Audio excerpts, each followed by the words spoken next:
오늘 우리는 사도행전 18장 후반부 말씀을 통해서 이제 바울이 2차 전도 여행을 마치고 다음에 3차 전도 여행을 떠나는 그 대목을 발견할 수가 있습니다. 자, 지난 시간에 우리가 살펴본 바에 의하면은 바울 일행이 고린도 지역에 머물면서 이제 하나님의 말씀을 가르치고 유대인들의 그 회당장, 회당의 우두머리 치리자들까지도 예수 그리스도의 복음을 받아들이고 회심하고 돌아온 사실들을 이제 발견했습니다. 자, 그러나 또 한편으로는 믿지 않는 유대인들의 핍박을 받으면서 어쩔 수 없이 그곳을 이제 떠나게 됩니다. 18절에 보니까 이 일 뒤에도 유대인들이 그런 소동을 일으켜서 그 갈리오 총독 앞에서 시위를 한 그 사건, 그 이후에도 바울은 거기서 꽤 오랫동안 머물러 있었습니다. 그러다가 이제 형제들하고 작별하고 거기서 항해하여 시리아로 들어갔다 기록되어 있습니다. 이게 바울이 2차 전도 여행을 마치는 대목이죠. 자, 거기서 항해하여 고린도를 떠나서 어디로 갔다고요? 시리아로 들어갔다고 했습니다. 여러분 2차 전도 여행지도 그 왼쪽 서쪽에 보면은 동그라미 7번 있죠. 1년 6개월 동안 고린도에 머물면서 설교하고 가르쳤다. 근데 그 고린도에서 출발해서 어디로 가느냐면요. 그 반대편입니다. 동쪽 맨 오른쪽 하단에 보면 시리아라고 기록된 부분이 있죠. 거기까지 돌아갔다. 한마디로 요약하면 이렇습니다. 근데 조금 자세히 이야기하자면은 거기서 어디로 가요? 겐그레아로 갔다가 에베소에 갔다가 에베소에서 가이사레로 갔다가 이렇게 그 일정이 보다 상세하게 설명되어 있습니다. 그래서 이렇게 전도 여행을 마치고 이제 돌아오는 그 귀환 과정에 대해서 언급하고 있는데, 그때 함께 만났던 동역자들, 브리스길라와 아굴라 부부, 그 부부가 바울과 함께 했습니다. 좋은 동역자를 얻는 게 필요합니다. 처음에는 바나바하고 동역했죠. 그 다음에 실라를 만났죠. 디모데를 만났죠. 그리고 실라와 디모데 이외에도 브리스길라와 아굴라를 만납니다. 또 나중에는 아볼로를 만나게 됩니다. 좋은 동역자를 만나는 것도 사역자들에게는 참 큰 복입니다. 또 그리고 뭐 어떤 때는 아굴라와 브리스길라, 어떤 때는 브리스길라와 아굴라가 형제고 브리스길라가 자매입니다. 근데 어떤 때는 자매 이름이 먼저 나올 때도 있습니다. 이거는 뭐 남존여비하고는 아무런 관계가 없습니다. 그 브리스길라와 아굴라가 부부인데 부부가 평등하고 동등하다는 것을 보여주는 겁니다. 그 아내 역시 아굴라와 함께 같이 마음을 같이 하여서 사역을 했다는 겁니다. 그래서 같이 로마에서 부부가 추방당하고 나서 또 아가야 지방에서 바울 일행을 만나가지고 같이 일하고 같이 선교 사역을 감당했습니다. 그래서 이런 브리스길라와 아굴라 이 부부의 팀 사역이 있었기 때문에 사도 바울도 큰 힘을 얻었다고 볼 수가 있습니다.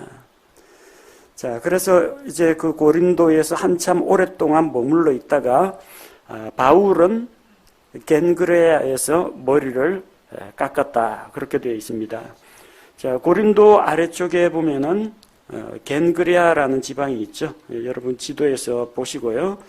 또 이 겐그레아라는 지방이 로마서에서도 잠깐만 언급이 됩니다.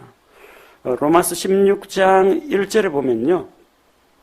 로마서 16장 1절 내가 겐그레아에 있는 교회의 종 우리의 자매 베베를 너희에게 추천하노니 너희는 주 안에서 성도의 마땅한 도리로 그녀를 받아들이고 무슨 일에서든지 그녀가 너희를 필요로 하거든 그녀를 도울지니라. 그녀가 많은 사람과 나의 구조자가 되었느니라. 베베라는 자매에 대한 언급이 나오는데 그 겐그레아에 있던 교회의 종 베베라고 했습니다. 베베는 여집사 아닙니다. 교회의 종입니다. 아마 교회에서 섬기는 역할을 담당했던 모양입니다. 이걸 보면은 로마서 16장 1절에 나오는 이 겐그레아 지역을 바울이 방문했었다는 것을 알 수가 있죠. 겐그레아에 왜 내려갔습니까? 거기에서 머리를 깎았습니다. 머리를 깎은 이유는 바울이 전에 하나님 앞에서 서원한 것이 있었기 때문입니다. 유대인들은 자기가 하나님 앞에서 특별한 어떤 약속이나 맹세를 하게 되면요, 자기 자신을 하나님께 구별하여 드리기 위해서 일정 기간 동안 머리카락에 가위나 칼을 대지 않고 머리카락을 계속 기릅니다. 만약에 그가 평생 동안 자기 자신을 하나님께 드리기로 서원을 했다. 그걸 나사르 사람의 서원이라고 합니다. 삼손과 같은 그런 나사르 사람의 서원을 하게 되면은 평생 동안 머리를 깎지 않습니다. 근데 대부분은 일정 기간을 정해놓고 그 기간 동안 나 자신을 하나님께 구별하여 드립니다. 이런 표시로 머리를 길렀는데 아마 서원의 기간이 아마 만료된 모양입니다. 민수기 6장 5절에 보면은 자기를 구별하기 위하여 서원하는 모든 날 동안 자기 머리에 삭도를 대지 말지니라. 그가 자신을 구별하여 주께 드리는 날들이 찰 때까지 그는 거룩할 것이요 자기 머리털을 자라게 할 것이며. 그러니까 자신을 주께 구별하여 드리는 날이 차면은 그때는 머리카락을 깎는다는 이야기입니다. 바울이 그러면은 이런 율법을 지켜야 했느냐? 그는 율법을 지킬 필요가 없었습니다.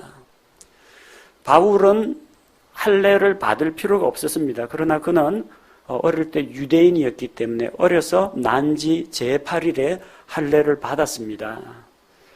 바울이 율법을 준수하는 자였느냐? 그렇지는 않습니다. 그러나 그는 유대인이었습니다. 그리고 유대인이었고 유대인의 그런 관습은 가지고 있었습니다. 그리고 또 그렇게 유대인들의 그런 관습을 행하고 디모데와 같이 아버지가 그리스 사람이라고 할지라도 유대인들 앞에서 그 할례를 행했습니다. 그렇게 함으로써 유대인들의 마음을 얻고 또 유대인들에게 복음을 전할 기회를 얻기 위해서였습니다. 사도 바울 스스로 이야기합니다. 내가 모든 사람에게 자유하였으나 스스로 모든 사람에게 종이 된 것은 더 많은 사람을 얻고자 함이라. 그래서 유대인을 만나면 유대인처럼 나는 베냐민 지파 난지 8일 만에 할례를 받았고 가말리엘 문화에서 수학했고 바리새인이요 바리새인의 아들이다. 이렇게 해서 유대인들에게 접근합니다.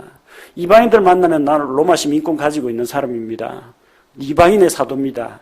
그렇게 접근합니다. 자유인을 만나면 나는 로마 시민으로서 자유한 사람입니다. 그 사람들을 상대합니다. 종이나 매인자를 만나면 자기는 자유인이지만 나는 그리스도 안에서 종이 된 자입니다. 하나님을 섬기고 사람들을 섬기기 위해서 보내심을 받았습니다. 그가 여러 가지 모습, 여러 가지 형태로 다른 사람에게 접근했던 이유는 어떻게 해서든지 그 중에 한두 사람이라도 얻고자, 그들을 구원하고자 그렇게 자기를 그때그때 다른 모습으로 사람들 앞에 제시했다는 것입니다. 자, 그래서 거기서 머리를 깎고 에베소로 건너갑니다. 화살표 따라가십시오. 고린도에서 겐그레아로 내려와서 동쪽으로 쭉 이동하면은 소아시아 지방이 나오죠. 소아시아 지방에 7교회가 빨간색 십자가로 표시되어 있습니다. 그 중에 항구 가까이 있는 도시가 에베소라는 도시입니다. 에베소에 와서 그들을 거기 남겨두었으나 자기는 회당에 들어가서 유대인들과 변론을 했다고 했습니다. 아굴라와 브리스길라는 남겨두고 바울은 회당에 들어가서 유대인들과 변론을 했습니다. 변론 내용이 뭐겠습니까? 복음을 통해서 예수 그리스도를 전하는 겁니다. 구약을 알고 있는 유대인들 대상으로 구약 성경에 약속된 그 메시아가 예수님이시라는 것을 증명하는 겁니다. 자, 20절에 보니까 그들이 그에게 자기들과 함께 더 오래 머물 것을 청하되 그가 동의하지 아니하고, 에베소 지역에 와서도 거기에서도 주님을 믿는 형제들이 있었다는 것을 볼 수가 있죠.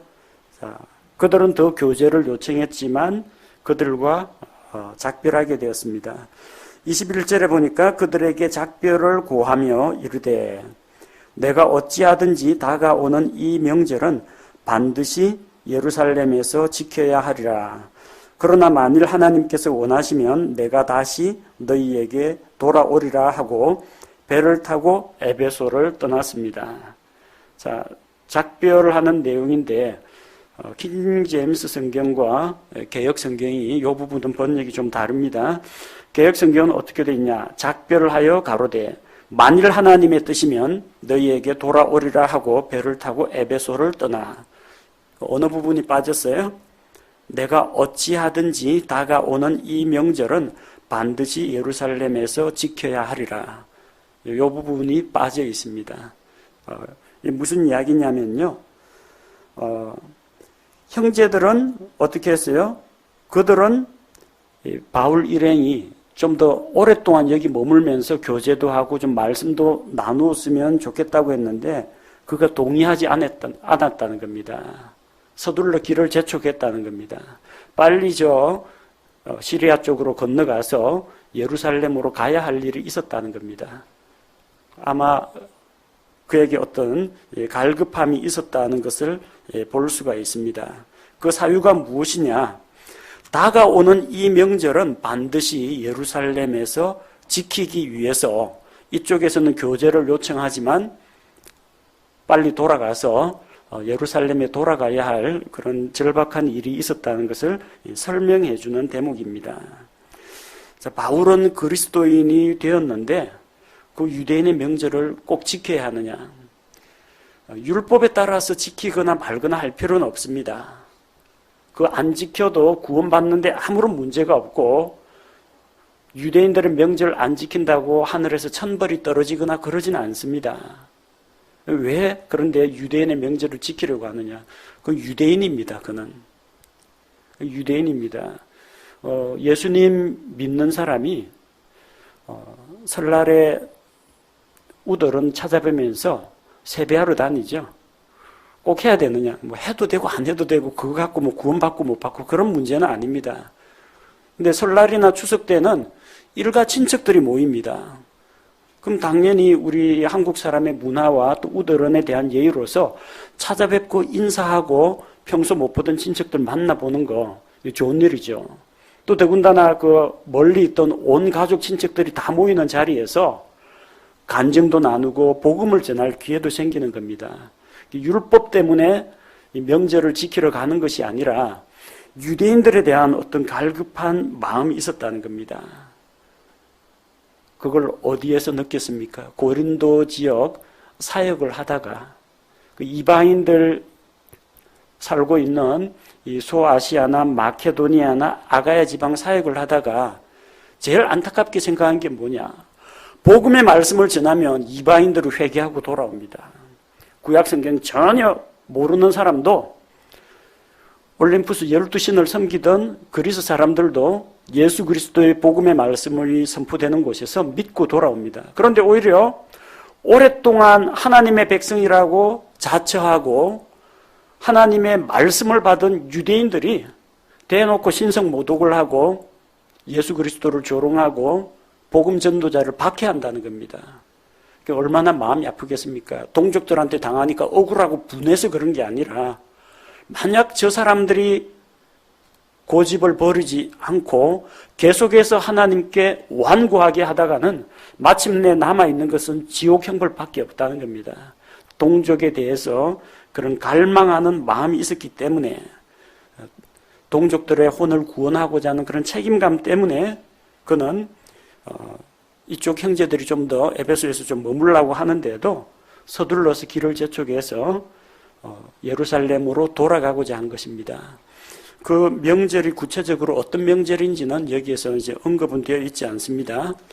그렇지만 뭐 짐작할 수 있기로는 유대인들이 좀 많이 모이는 3대 명절 중 하나가 아닐까 그렇게 생각해 볼 수 있습니다. 유월절 기간, 유월절하고 무교절 붙여서 지키잖아요. 그 다음 오순절 되면은 천하각지에서 유대인들이 또 모여듭니다.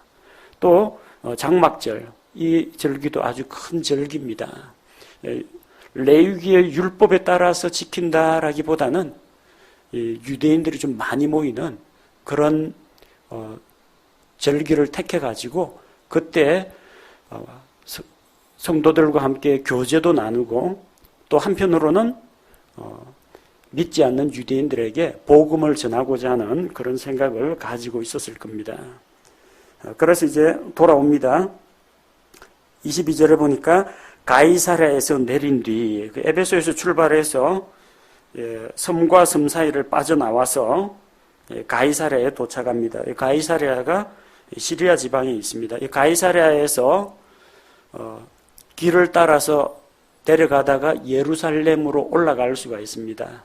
가이사랴는 로마 황제 카이사르 시저 황제의 이름을 딴 겁니다. 황제의 칭호를 땄고 여기에는 항구 도시이고 또 로마 군대가 주둔하고 있습니다. 예루살렘에서 무슨 밀란이 일어난다 하면 즉시 출동할 수 있도록 기마병과 이 전차 부대가 출동할 수 있도록 도로가 아주 잘 발달되어 있습니다. 가이사랴에서 예루살렘까지 올라가는 겁니다.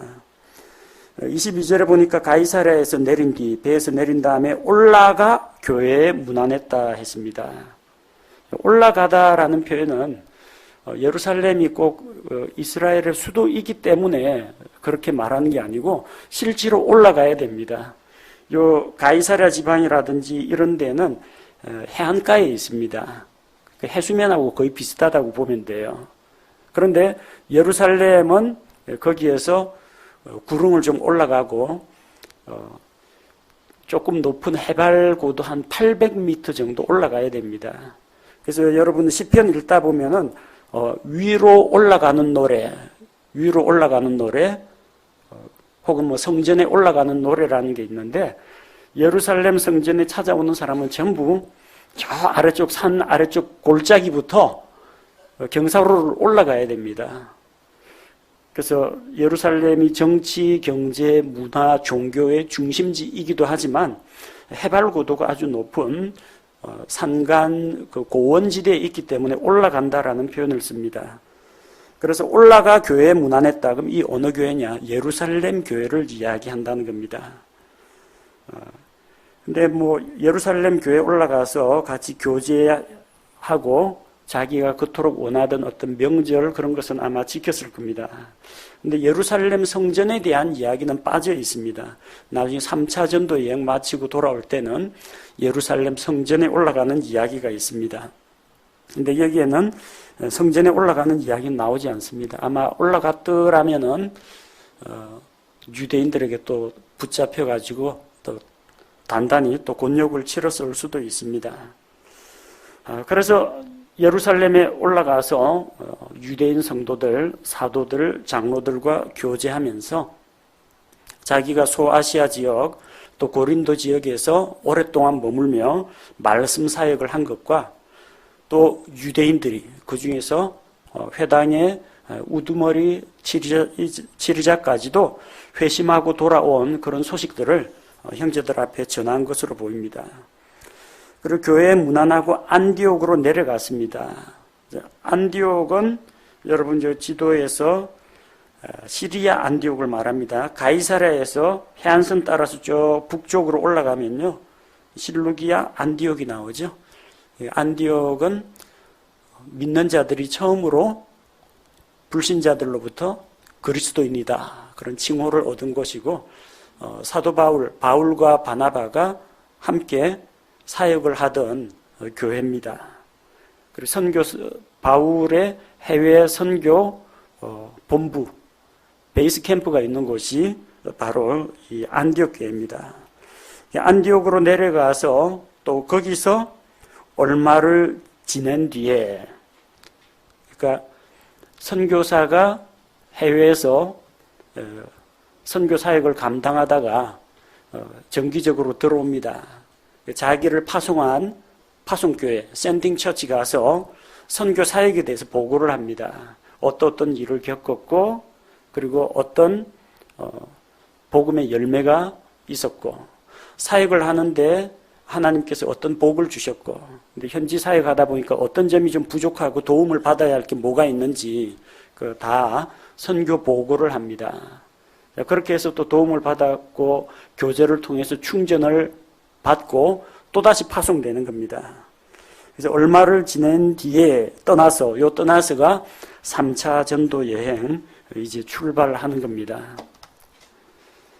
그래서 23절에서 바울이 3차 전도 여행을 출발합니다.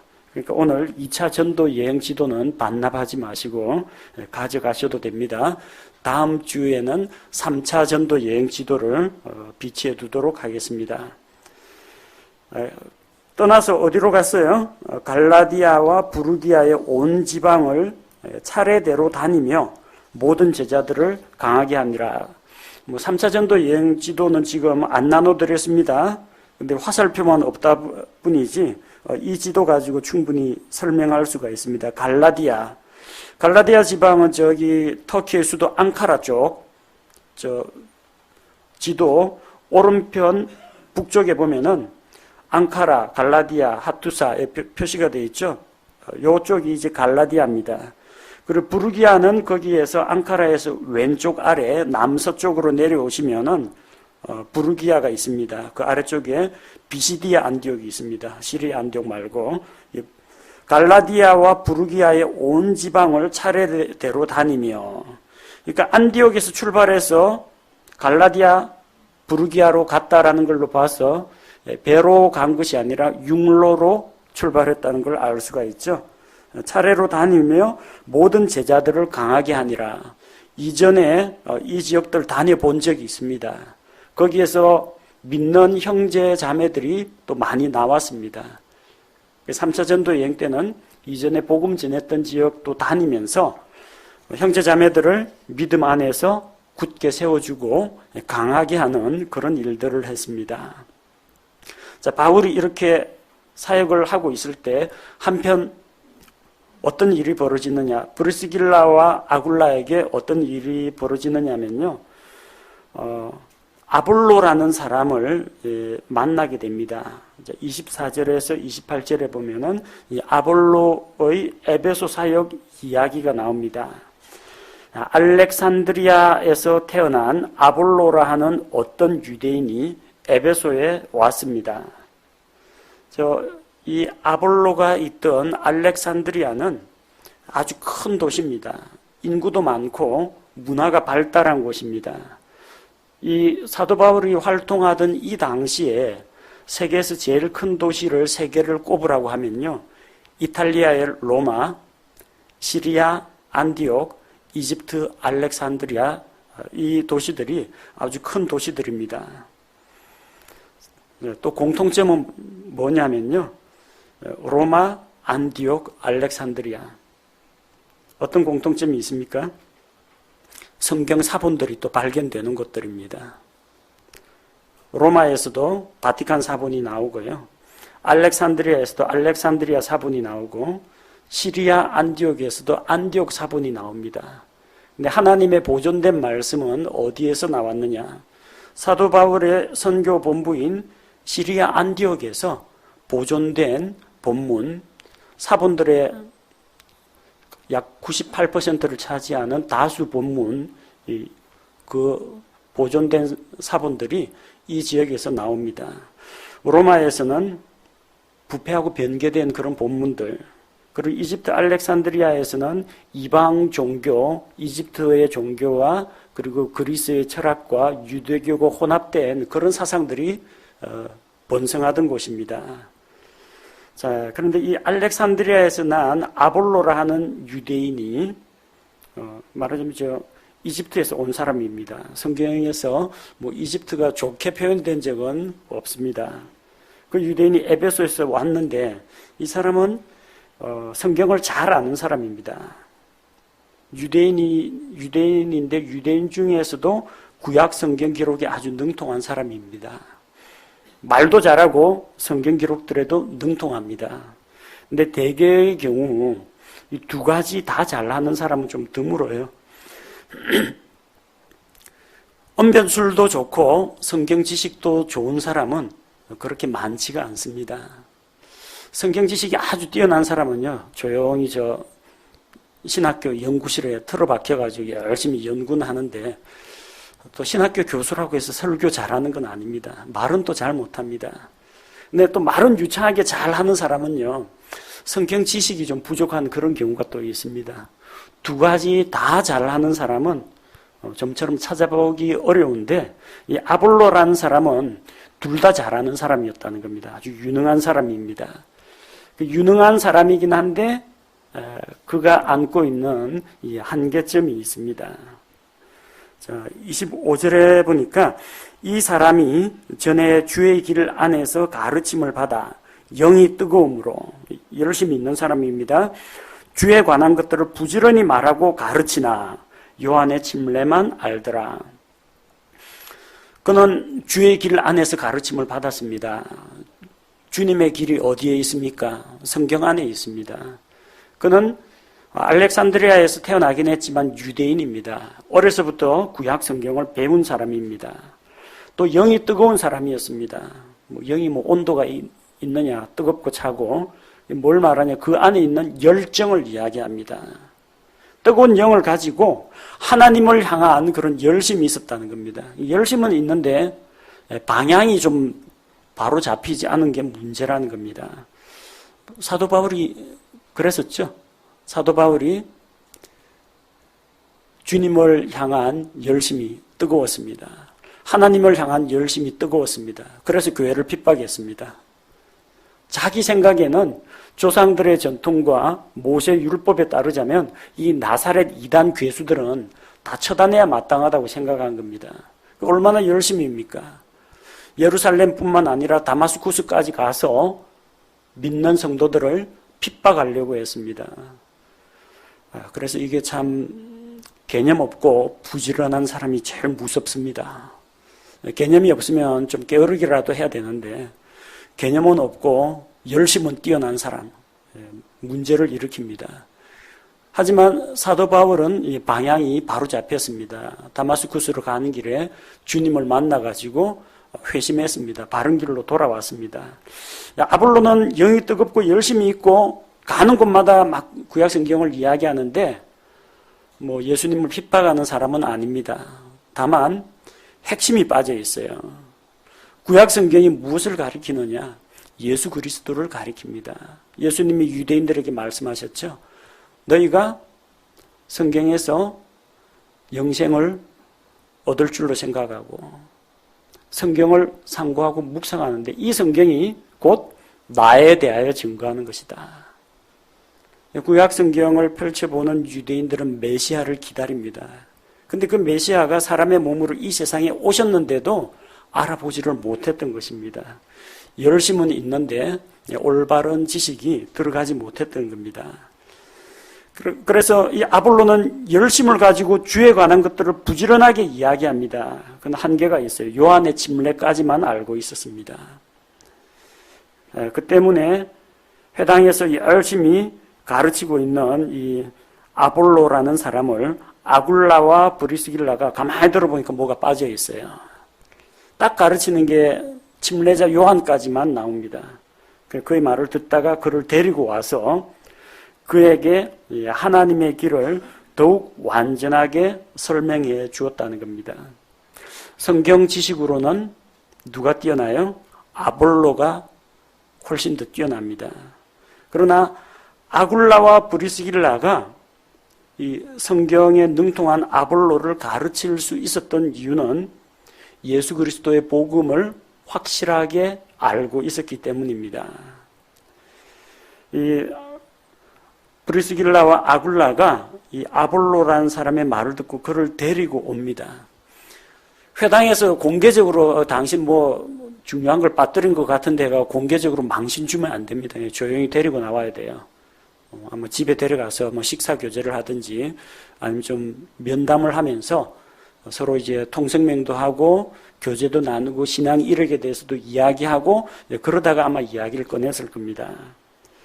자, 그렇게 가르쳐 주니까 또 아볼로가 자기가 지금까지 알고 있던 것의 어떤 치명적인 문제점, 이게 발견이 되었어요.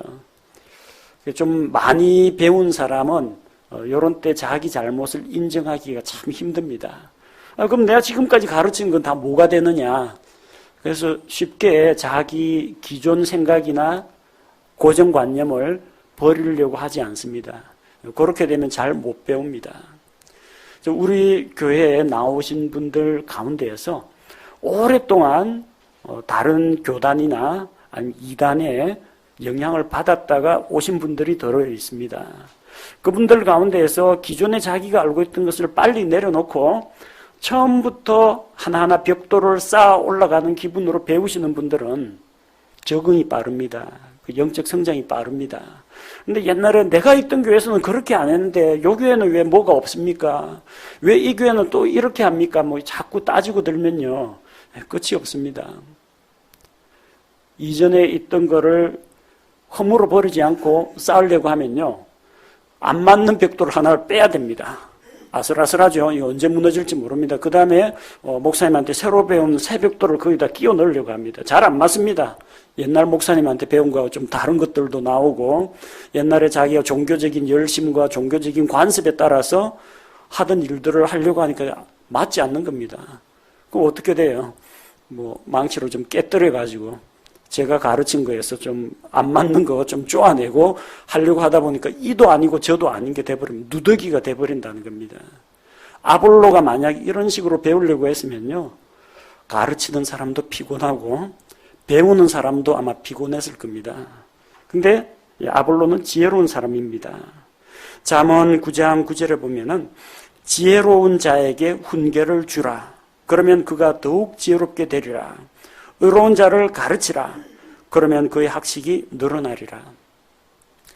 어리석은 자는 가르치려고 하면은 안 배우려고 합니다. 자기 고집 때문에. 근데 지혜로운 자는 배웁니다. 자기보다 못한 사람한테서도 배웁니다. 자기보다 뛰어난 사람한테서도 배웁니다. 게으른 자에게서도 배울 점을 찾습니다. 난 저러면 안 되겠구나. 개미에게도 가서 배울 점을 찾습니다. 지혜로운 자는 배우는 자입니다. 아볼로가 그런 점에서 참 뛰어난 사람이라는 겁니다. 그를 데리고 와서 그에게 하나님의 길을 더욱 완전하게 설명해 주었다고 했습니다. 잘 받아들이고 소화했다는 이야기죠. 그래서 이제 아볼로가 27절에 보니까 아가야로 건너가려는 마음을 먹음으로 형제들이 편지를 써서 제자들에게 권면하여 그를 받아들이게 하니라. 그가 가서 은혜를 통하여 믿게 된 사람들에게 많은 도움을 주었으니, 지금 이게 아볼로가 에베소에 와서 에베소 사역을 할 때 이야기입니다. 바울은 어디 있어요? 저쪽에 갈라디아, 부르기아 요지방 다니고 있을 때입니다. 자, 그런데 이 에베소에서 누가 아볼로를 가르쳤어요? 브리스길라와 아굴라가 가르쳤어요. 그래서 이 사람은 여기 있는 것보다 아가야 지방으로 가는 게 낫겠다. 아볼로도 그쪽으로 가려고 합니다. 아가야 지방으로 건너가려고 하는데 편지를 써서 추천장을 써가지고 그쪽으로 보냈습니다. 그래서 에베소에서 서쪽으로 배 타고 고린도 지방으로 갔습니다. 고린도 교회 안에서 아볼로가 많은 영향력을 미쳤습니다. 고린도전서 1장 12절. 고린도전서 1장 12절 말씀을 보면 누가 지금 편지하는 거예요? 예수 그리스도의 사도로 부르심을 받은 바울과 우리 형제 소수대네, 그 회당장 소수대네가 공동으로 지금 고린도 교회에 편지를 씁니다. 근데 고린도 교회 안에 여러 파당들이 생겼어요. 12절에 보니까 이제 내가 이것을 말하노니 곧 너희가 각각 이르기를 나는 바울에게 속하였다. 나는 아볼로에게 속했다. 나는 게바에게 속했다. 나는 그리스도에게 속했다. 다 파당이 나뉘었다는 겁니다. 근데 신기한 게 이게 아볼로라는 이름이 들어가 있어요. 아볼로가 고린도 지역에서 많은 영향력을 행사했고 바울 못지않게 아볼로를 추종하는 사람들이 많았다라는 겁니다. 어떤 점에서요? 유대인들을 대상으로 구약 성경에 정통한 아볼로가 성경을 쫙 풀어주고 예수님에 대한 그런 메시아 예언들 성취되는 것들을 다 보여주고 증명을 하니까 많은 유대인들이 믿고 돌아왔다는 겁니다. 가서 은혜를 통하여 믿게 된 사람들에게 많은 도움을 주었다고 했습니다. 28절에 이는 그가 성경 기록들을 가지고 예수님께서 그리스도이심을 보여주며 힘있게 유대인들을 확신시키되 공개적으로 그리하였기 때문이라.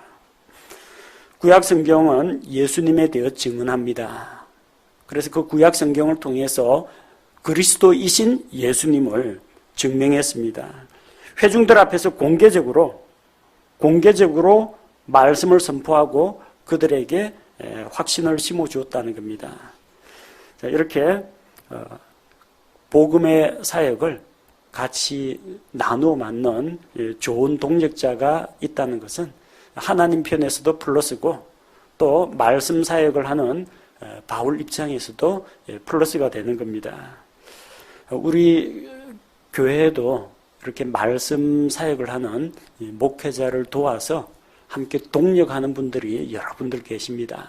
기도로 도와주시는 분도 계시고 후원해 주시는 분도 계시고 또 목회자가 미처 다 챙기지 못하는 그런 일들을 교회 관리하는 일이라든지 성도들 위문하고 문병하고 신방하고 상담을 해주는 일들을 나눠 맡아주시는 분들이 많습니다. 그래서 이런 목회는 목사 혼자서 하는 게 아닙니다. 선교사 바울 혼자서 독불장군처럼 모든 걸 다 하는 게 아닙니다. 도와주는 이런 브리스길라와 아굴라 같은 이런 부부팀도 있고 아볼라와 같은 유능한 성경학자도 있고 또 바울의 건강을 챙겨주는 누가와 같은 의사도 있고 여러 사람이 필요합니다. 교회가 이렇게 복음 사역을 위해서 힘을 하나로 모을 때 예수 그리스도의 말씀이 더 많은 사람에게 널리 전파되고 또 믿고 주님께로 돌아온 사람들이 말씀 안에서 견고하게 세워질 수가 있습니다.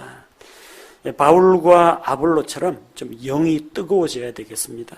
하나님을 향해서 뜨거운 마음을 가지고 사람들을 향해서 안타깝고 불쌍하게 여기는 마음을 가지고 구원하는 일에 우리가 열심을 내야 되겠습니다. 그리고 아볼로처럼 지혜로운 사람이 되어야 됩니다. 성경 많이 안다고, 내가 다른 형제보다 많이 안다고, 내가 소모임 리더보다 많이 안다고, 내 목사님보다 성경 좀 많이 안다고 이 교만한 생각을 품으면 더 이상 배울 게 없습니다. 더 이상 배우려고 하지 않습니다. 많이 알더라도 겸손하게 자기를 낮추고 계속 성경 말씀을 배우고 연구해야 됩니다. 왜 아볼로가 하나님께 쓰임을 받았겠습니까? 그가 지식이 높아서가 아닙니다. 진리의 말씀에 순종하고 끊임없이 겸손하게 배우고 계속해서 성장해 나가는 사람이었기 때문에 하나님께서 아볼로를 사도 바울 못지않게 사용하셨던 것입니다. 우리 모든 성도들이 이렇게 배우고 성장하는 그리스도인이 되었으면 좋겠습니다.